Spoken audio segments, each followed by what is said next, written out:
ഗജാനനം ഭൂതഗണാതിസേവിതം കവിത്ഥജംബൂഫലസാരഭക്ഷിതം ഉമാസുതം ശോകവിനാശകാരണം നമാമി വിഘ്നേശ്വരപാദപങ്കജം. വെള്ളപ്പളുങ്കു നിറമൊത്ത വിദഗ്ധരൂപി കള്ളം കളഞ്ഞു കമലത്തിലെഴുന്ന ശക്തി വെള്ളത്തിലെ തിരകൾ തള്ളിവരും കണക്കെന്നുള്ളത്തിൽ വന്നു വിളയാടുക സരസ്വതീ നീ. ഏകം നിത്യം വിമലമജലം സർവാദിസാക്ഷിഭൂതം ഭാവാതീതം ത്രിഗുണരഹിതം സദ്ഗുരും തം നമാമി. കൃഷ്ണായ വാസുദേവായ ദേവകീനന്ദനായ ച നന്ദഗോപകുമാരായ ഗോവിന്ദായ നമോ നമഃ. ബാലായ നീലവപുഷേ നവകിങ്കിണീകജാലാഭിരാമജഗനായ ദിഗംബരായ ശാർദൂല ദിവ്യനഖഭൂഷണഭൂഷിതായ നന്ദാത്മജായ നവനീതമുഷേ നമസ്തേ. വ്രജേ വസന്തം നവനീതചോരം വ്രജാംഗനാനാം ചതുകൂലചോരം അനേകജന്മാർജിതപാപചോരം ചോരാഗ്രഗണ്യം മനസാ സ്മരാമി. എല്ലാവർക്കും നമസ്കാരം. ഗീതാഗോവിന്ദത്തിലെ അഷ്ടപതി 8 4-ാം സർഗം സ്നിഗ്ധ മധുസൂദനം. ഇവിടെ അഷ്ടപതി 8 സ്മരിക്കുന്നു. യമുനാ തീരവാനീരനികുഞ്ജേ മന്ദമാസ്തിതം പ്രാഹ പ്രേമപരോത്ഭ്രാന്തം മാധവം രാധികാസഖീ. യമുനാ തീരവാനീരനികുഞ്ജേ മന്ദമാസ്തിതം പ്രാഹ പ്രേമഭരോദ്ഭ്രാന്തം മാധവം രാധികാസഖീ. യമുനാ തീരത്തുള്ള ആറ്റുവഞ്ഞിപ്പടർപ്പിൽ ഇരിക്കുന്നവനും രാധയോടുള്ള പ്രേമാധിക്യത്താൽ കുണ്ഠിതപ്പെട്ടവനുമായ മാധവനോട് രാധികയുടെ തോഴി പറഞ്ഞു. വിരഹാതുരയായ രാധ ശ്രീകൃഷ്ണനെ സങ്കല്പിച്ച് എന്തെല്ലാം ചെയ്യുന്നുവെന്ന് കൃഷ്ണനോട് സഖി പറയുന്നതാണ് ഇനിയത്തെ 7 ശ്ലോകങ്ങൾ. സാ വിരഹേ തവ ദീനാ മാധവ മനസിജ വിശിഖഭയാദിവ ഭാവനയാ ത്വയിലീനാ. സാ വിരഹേ തവ ദീനാ മാധവ മനസിജ വിശിഖഭയാദിവ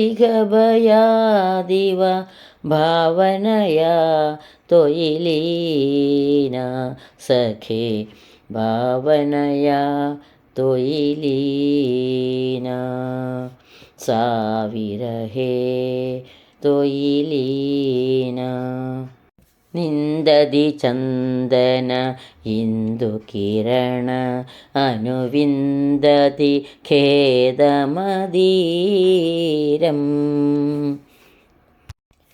വ്യാളനിലയമിള നേനഗരളമിവ വ്യാളനിലയമിള നേനഗരളമിവ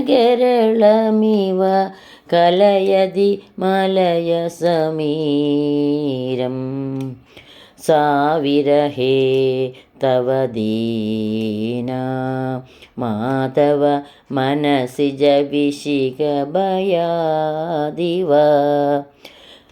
ഭാവനയാ ത്വയിലീനാ. സഖേ സാ വിരഹേ തവ ദീനാ മാധവ മനസിജ വിശിഖഭയാദിവ. സാ വിരഹേ ത്വയിലീനാ.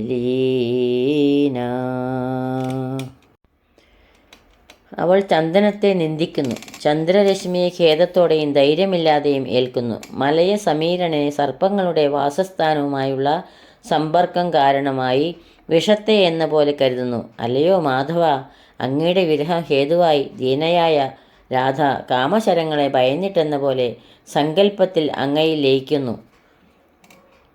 മലയപർവ്വതത്തിൽ ചന്ദനമരങ്ങളിൽ സർപ്പങ്ങൾ വസിക്കുന്നുണ്ട്. അതിനാൽ മലയപർവ്വതത്തിൽ നിന്ന് വരുന്ന കാറ്റ് രാധയ്ക്ക് വിഷത്തിന് തുല്യമാണ്. ചന്ദനം, പൂനിലാവ് എന്നിങ്ങനെ ആനന്ദദായങ്ങളായ എല്ലാ വസ്തുക്കളും വിരഹികൾക്ക് ദുഃഖപ്രദങ്ങളാണ് എന്ന് ഇവിടെ പറയുന്നു. അവിരള നീപതിത മദനശരാദിവ ഭവതവനായ വിശാലം സ്വഹൃദയമർമ്മണി വർമ്മകരോതി സ ജലനളിനി ദളജാലം സാവിരഹേ തവ ദീനമാധവ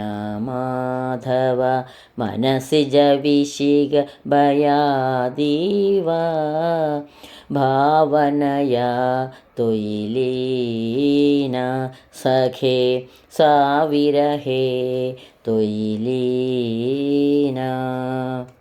തുടർച്ചയായി പതിച്ചുകൊണ്ടിരിക്കുന്ന കാമബാണങ്ങളിൽ നിന്ന് അവളുടെ ഹൃദയത്തിൽ സ്ഥിതി ചെയ്യുന്ന അങ്ങയെ രക്ഷിക്കുവാനെന്നോണം സ്വന്തം മാറിടത്തിൽ അവൾ നനഞ്ഞ താമര ഇതളുകൾ കൊണ്ട് കവചം നിർമ്മിക്കുന്നു. അല്ലയോ മാധവ, ലയിക്കുന്നു. വിരഹച്ചൂടാറ്റുവാനായി രാധ മാർവിടം ഈറനായ താമര ഇതളുകൾ കൊണ്ട് പൊതിയുന്നു. മദനശരങ്ങൾ ഏൽക്കുന്നത് ഹൃദയത്തിലാണല്ലോ. അവിടെ ശ്രീകൃഷ്ണൻ സ്ഥിര താമസവുമാണ്. അതിനാൽ ഭഗവാനെ കാമബാണങ്ങളിൽ നിന്ന് രക്ഷിക്കുവാനാണോ രാധ അപ്രകാരം കവചം ധരിക്കുന്നതെന്ന് കവി ഉൽപ്രേക്ഷിക്കുന്നു. കുസുമവിശിഖശര തൽപമനൽപവിലാസകലാ കമനീയം കുസുമവിശിഖശര തൽപമനൽപവിലാസകലാ കമനീയം വ്രതമിവ തവ പരിരംഭസുഖായ വ്രതമിവ തവ പരിരംഭസുഖായ കരോതി കുസുമശയനീയം സാവിരഹേ തൊയിലീന സാവിരഹേ തൊയിലീന.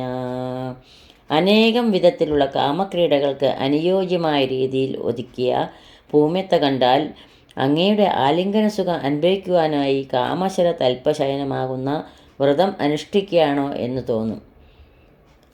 കാമദേവൻ്റെ ശരം പുഷ്പമായതിനാൽ പുഷ്പതൽപ്പശയനം ശരശയനമായി തീരുന്നു. വിരഹിണിയായതിനാൽ പുഷ്പതൽപ്പം രാധയ്ക്ക് ശരതൽപ്പത്തിന് തുല്യമായി അനുഭവപ്പെടും. കഠിനമായ വ്രതാനുഷ്ഠാനം കൊണ്ട് മാത്രമേ ഭഗവത് സംഗമം സാധ്യമാകൂ എന്ന് കവി സൂചിപ്പിക്കുന്നു.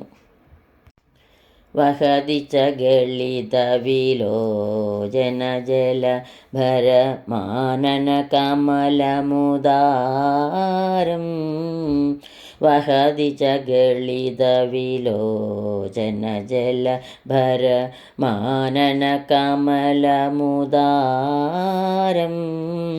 വിധുമിവ വിഗട വിദുന്ദുദന്ത ദളനഗളിതാമൃതധാരം വിധുമിവ വിഘട വിദുന്ദുദന്ത ദളനഗളിതാമൃതധാരം സാവിരഹേ ലീന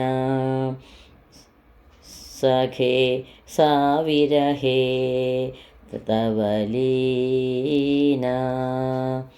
എപ്പോഴും കണ്ണുനീർ ഒഴുകിക്കൊണ്ടിരിക്കുന്നതും സുന്ദരമായ രാധയുടെ മുഖകമലം ഭയങ്കരനായ രാഹുവിൻ്റെ ക്രൂരമായ പല്ലുകളേറ്റ് മുറിഞ്ഞ് അമൃത ഒഴുകിക്കൊണ്ടിരിക്കുന്ന ചന്ദ്രനെ പോലെ ഇരിക്കുന്നു. ചന്ദ്രൻ അമൃതാത്മാവാണെന്ന് പുരാണം. ഗ്രഹണമെന്നാൽ രാഹു ചന്ദ്രനെ ഗ്രസിക്കുകയാണല്ലോ പുരാതന സങ്കല്പം. വിലിഖതി രഹസി കുരംഗമദേന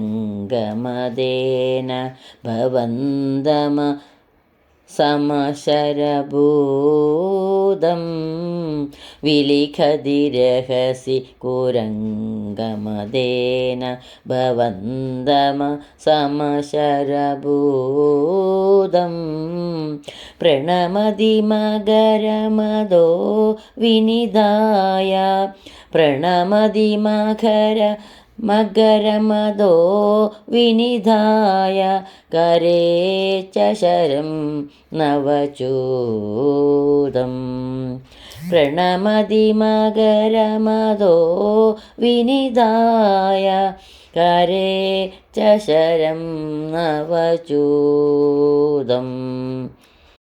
സാവിരഹേ തവ ദീന മാധവ മനസിജ വിശിഖഭയാദിവ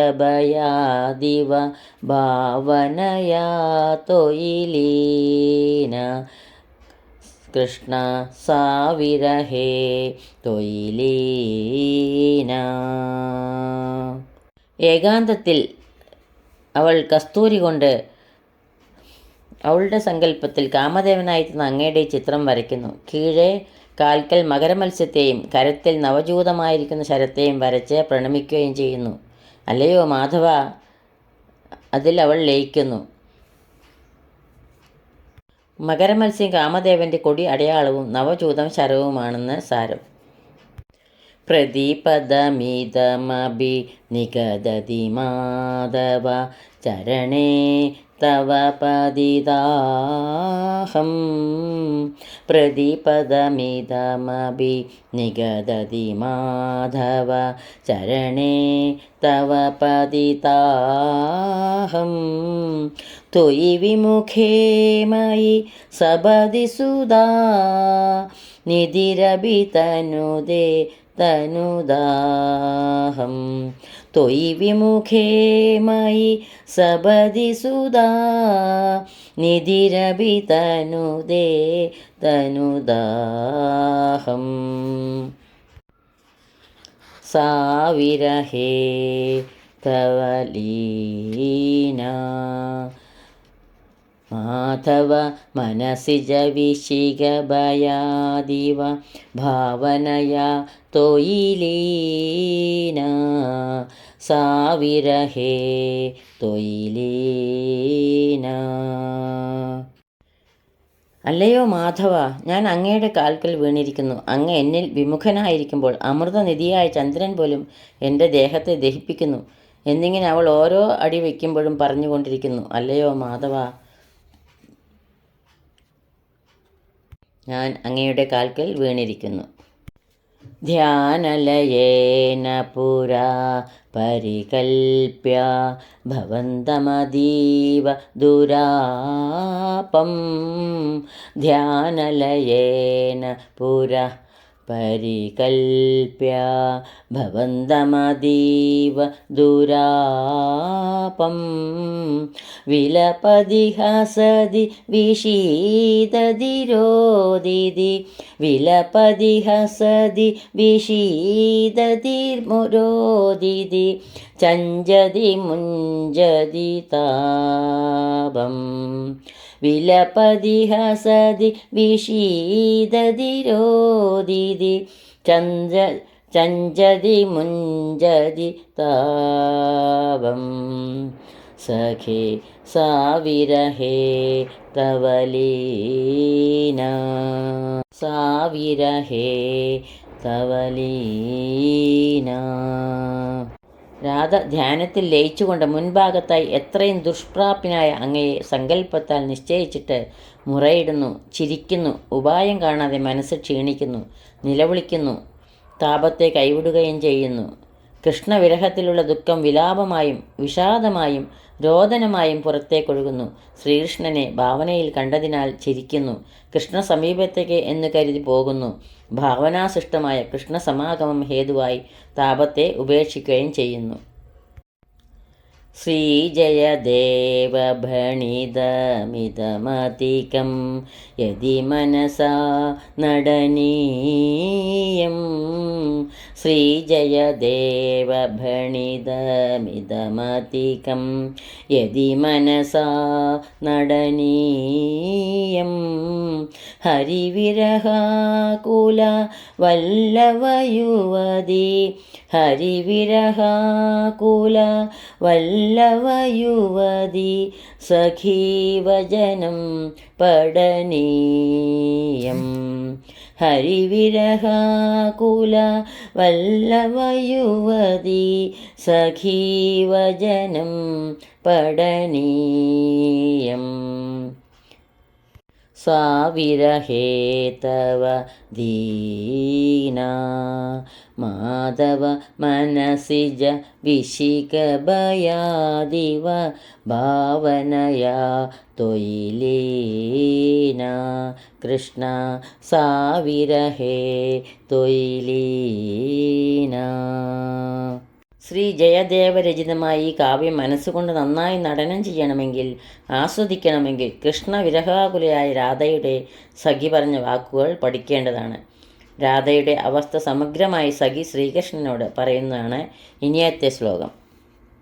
ആവാസോ വിപിനായതേ പ്രിയ സഖി മാലാഭി ജാലായതേ താപോ നിശ്വസിതേന ദാവ ദഹന ജ്വാലാ കലാപായതേ താപോ നിശ്വസിതേന ദാവദഹന ജ്വാലാകലാപായതേ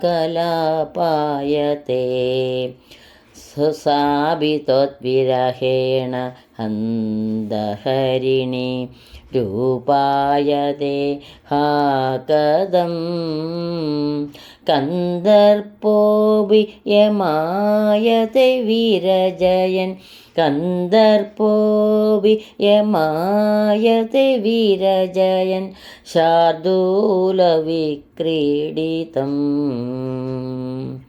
കന്ദർപ്പോപി യമായതേ വീരജയൻ ശാർദൂലവിക്രീഡിതം സാവിരഹേ തവ ദീനാ മാധവ മനസിജ വിശിഖഭയാദിവ ഭാവനയാ തൊയിലീന സാവിരഹേ തൊയിലീന.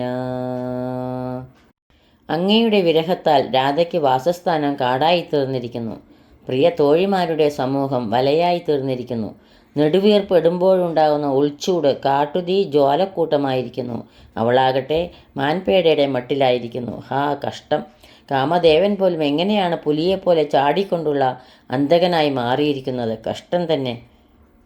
കാട്ടുതീ പടർന്ന് പിടിച്ച കാട്ടിൽ വലയിൽപ്പെട്ട ഒരു മാൻപേട തൻ്റെ നേരെ ഒരു പുലി ചാടി അടുക്കുമ്പോൾ ഏതു മാനസികാവസ്ഥയിലായിരിക്കുമോ ആ അവസ്ഥയിലാണ് രാധയെന്ന് സഖി ശ്രീകൃഷ്ണനെ ബോധ്യപ്പെടുത്തുന്നു. കാമദേവൻ പോലും അന്തകനെ പോലെയായത് എങ്ങനെയെന്ന് സഖി അത്ഭുതത്തെയാണ് ചോദിക്കുന്നത്. ഇതോടുകൂടി അഷ്ടപതി 8 ഇവിടെ പൂർണ്ണമാവുന്നു. ഈ ശ്ലോകങ്ങളാവുന്ന അക്ഷരപ്പൂക്കൾ പൊന്നു ഗുരുവായൂരപ്പൻ്റെ തൃപ്പാദങ്ങളിൽ ഭക്തി ആദരപൂർവം സമർപ്പിക്കുന്നു. സർവത്ര ഗോവിന്ദനാമ സങ്കീർത്തനം ഗോവിന്ദ ഗോവിന്ദ. ഇനി സ്വസ്തി സൂക്തങ്ങൾ ചൊല്ലി ഇവിടെ സമർപ്പിക്കാം. യദക്ഷരപദഭ്രഷ്ടം മാത്രാഹീനം ത്വയേദ്ഭവേത് തത്സർവം ക്ഷമ്യതാം ദേവ നാരായണ നമോസ്തുതേ. കായേന വാചാ മനസേന്ദ്രിയർവാ ബുദ്ധ്യാത്മനാ വാ പ്രകൃതേ സ്വഭാവാ കരോമി യത് തത്സകലം പരസ്മൈ നാരായണായേതി സമർപ്പയാമി. സർവം നാരായണായേതി സമർപ്പയാമി. സ്വസ്തി പ്രജാഭ്യ പരിപാലയന്താം ന്യായേണ മാർഗേണ മഹീമഹീഷ ഗോബ്രാഹ്മണേഭ്യഃ ശുഭമസ്തു നിത്യം. ലോകാ സമസ്ത സുഖിനോ ഭവന്തു. ലോകാ സമസ്ത സുഖിനോ ഭവന്തു. എല്ലാവർക്കും ശാന്തിയും സമാധാനവും ഭഗവത് ഭക്തിയും പൊന്നു ഗുരുവായൂരപ്പൻ്റെ അനുഗ്രഹം എപ്പോഴും ഉണ്ടാകട്ടെ എന്ന് പ്രാർത്ഥിക്കുന്നു. സർവത്ര ഗോവിന്ദനാമ സങ്കീർത്തനം ഗോവിന്ദ ഗോവിന്ദ. സദാ സർവത്ര ഗോവിന്ദനാമ സങ്കീർത്തനം ഗോവിന്ദ ഗോവിന്ദ.